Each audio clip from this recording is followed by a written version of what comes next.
রাজধানী বীরবিক্রম মেমোরিয়াল কলেজের 50 বছর পূর্তি উদযাপন চলছে। এই উপলক্ষে নিজ সংসদীয় এলাকা উন্নয়ন তহবিল থেকে বিবিএমসি কলেজ প্রাঙ্গণে মহারাজা বীরবিক্রম কিশোর মানিক বাহাদুরের একটি মর্মর মূর্তি স্থাপন করার ব্যবস্থা করেন রাজ্যসভার সাংসদ তথা প্রদেশ বিজেপি সভাপতি রাজীব ভট্টাচার্য।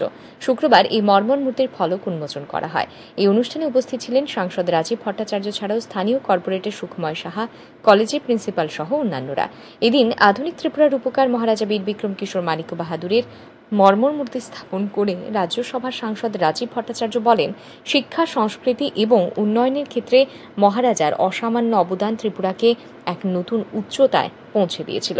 মহারাজার আদর্শ, দূরদর্শিতা এবং ত্যাগ আমাদের আগামী দিনে উন্নয়নের পথে এগিয়ে যাওয়ার অনুপ্রেরণা যোগাবে।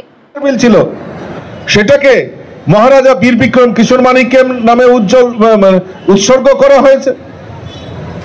আজকে বিভিন্ন স্থানে মহারাজার মূর্তি বসানোর কাজ আমাদের সরকার এবং ব্যক্তিগত উদ্যোগেও আমরা নেওয়া হয়েছে। অনুষ্ঠানে বীরবিক্রম মেমোরিয়াল কলেজে ছাত্রছাত্রীরা সাংস্কৃতিক অনুষ্ঠান পরিবেশন করেন। Bureau report, RE news.